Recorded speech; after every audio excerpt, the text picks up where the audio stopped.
አጠገብሽ ሆና ስታስመስል የነበረች ጄሪ ነች። እሷ ነች የጣለችሽ? አዎ እናቴ፣ ምን አይነት ጨካኝ ሰው ናት! ታውቃሽ፣ እውነቱን ልንገርሽ፣ ቤሌን ከሰዎች ጋር ባላት ነገር ጄሪ ትቀናለች። ቅናቷ ደግሞ መጥፎ መንፈስ ያለው ቅናት ነው። እሱም በምን አወቅሽ? ቤሌንን ከደረጃ ላይ የጣለቻት እሷ ነች። አልፎ ተርፎ ልብሴን ሰረቀች ብላ የውሸት ድራማ ፈጥራ ነበር አለች። ጄሪ ለአቶ አምናን የምትገባ ሴት አይደለች። የዚህን ያለውም ተወድ የዚህን ያለው እንድናት እንዳያችሁ የምፈልጉት ሁሉ ጊዜ እኔ ካልደረስኩበት በስተቀር ሁሉም ነገር ከኋላ የሚወራው አንቺም ዛሃር አምናን ልጅ አትበይ። ልጅሽ ሆን ጉዳት ያስጨነቀውሽ የተፈጠረውን ነገር በነገርሽኝ ነበር።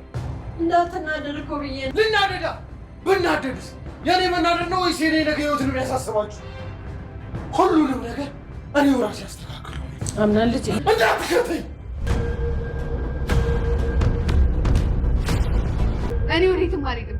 ሲፈልግ መቶ እዚሁ ግደለኝ። ላንቺማ እረፍት ነው። ልጄ ባንቺ ስራ ለምን እጁ ይቆሻል? ትሰሚኛለሽ? ከማን ጋር እንደምታወሪ ረስተሽዋል። እኔ ሴማን ክብር ካልወደደልሽ እኔ ሴማ የማደርገውን አውቃለሁ። አየሽ ልጄ፣ ሁሉም ውድቀት ጉዳቱን አያውቅም። አንዳንዴም መዳኛ ነው።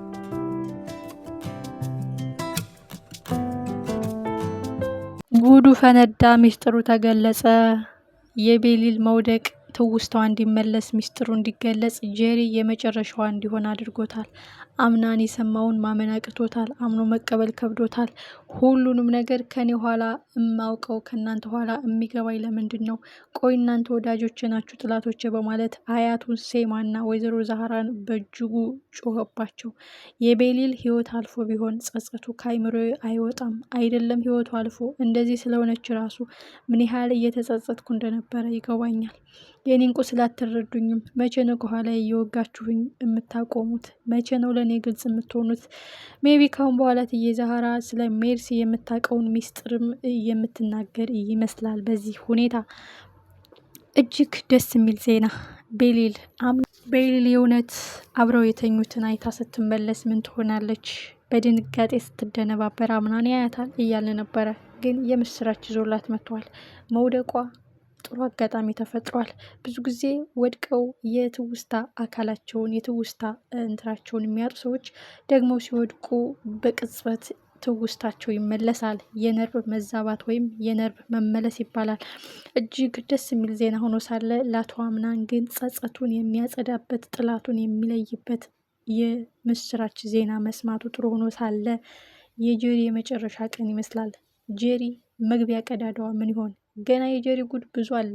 ለገንዘብ ብላ እንደመጣች እጅግ ብዙ ሚስጥሮች አምናን አያቱን ሴማን ዛህራን እንደዛ የጮኸባቸው ጄሪን ምን እንደሚያረጋት ለመገመት ይከብዳል።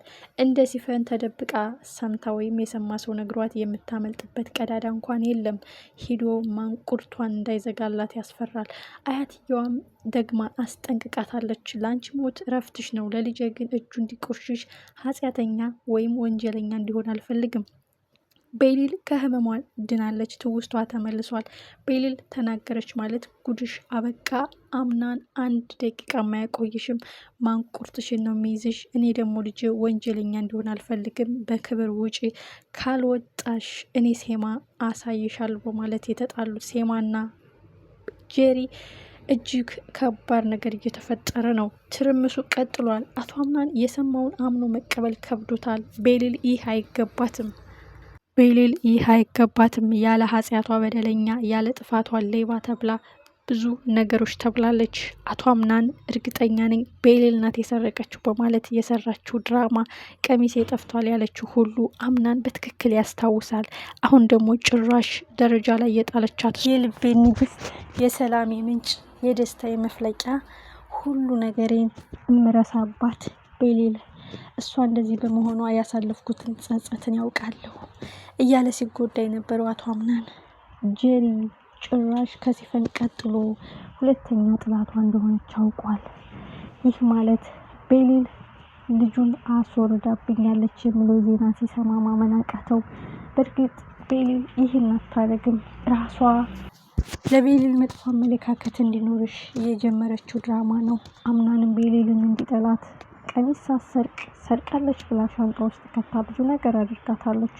አምናን እንዳይጎዳ፣ ቅስሙ እንዳይሰበር፣ ትዳሩ እንዳይፈርስ፣ የልጅ አባት ሊሆን ነው እሱ ደስታ እንዳይናጋ በማለት ቤሊል ሁሉን ችላ ዝም ማለቷ የበለጠ የዋህና ጅል አስመስሏት ጉዳቱ ዜና አድርሶባታል።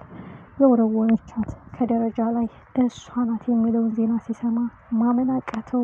ሌላው ይቅር ሁልጊዜ በከዳተኞችና በተኩላዎች የተከበብኩኝ ለምንድን ነው ከሁሉም በኋላ የምሰማው? እናንተ የኔ ወዳጅ ሆናችሁ ሳለ ትልቁ ጥላቶቼ ግን እናንተ ናችሁ።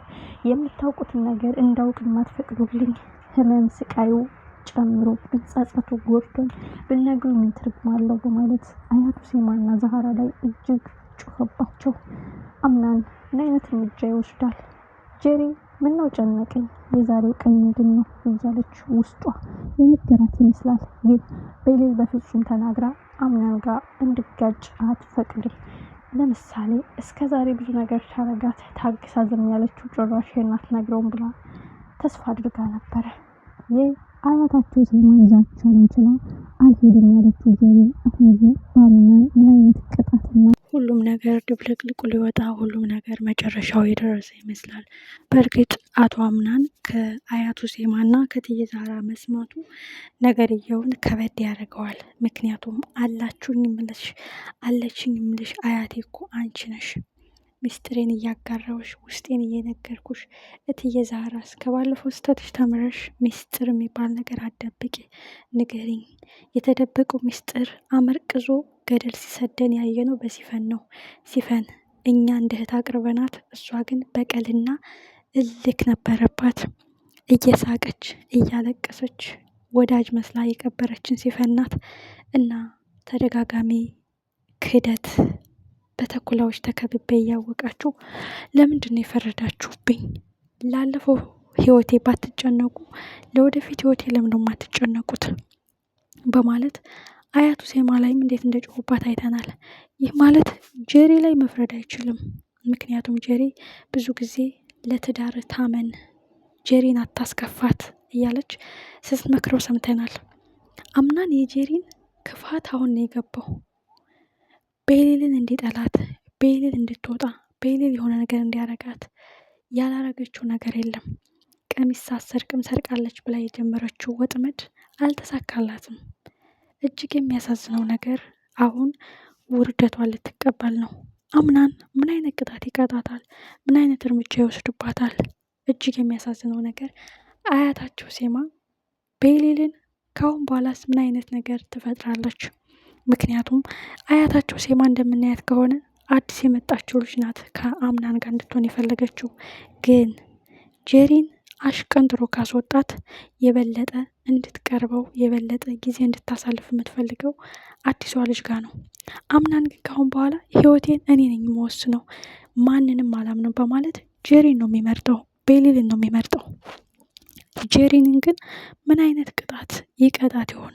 ገና ብዙ ጉድ አለ። የሜርሲ ጉድ አለ፣ የሙስጠፋ ጉድ አለ። ገና ያልተነገረ ሚስጥር፣ ያልተገለጸ ሀቅ አለ። እትዬ ዛህራ እውነቱን ብትናገር ሙስጠፋ እና ሜርሲ አክስትን ያሳበዱት እነሱ ናት። ልጅ ሰው መሰል ተኩላዎች ነው የተከበብከው። ቤሊል ብቻ ናት ለአንተ የምታስብልህ። አክስትህ ራሱ የአባት የሆነ እህት ትላታለህ እንጂ ጉድጓድ ነው የምትቆፍርልህ። አይንህን ግለጥ በማለት ማረጋገጥ አለባቸው። አሁን አዲስ የመጣችው ልጅም ተንኮለኛና ቅናተኛ ትመስላለች።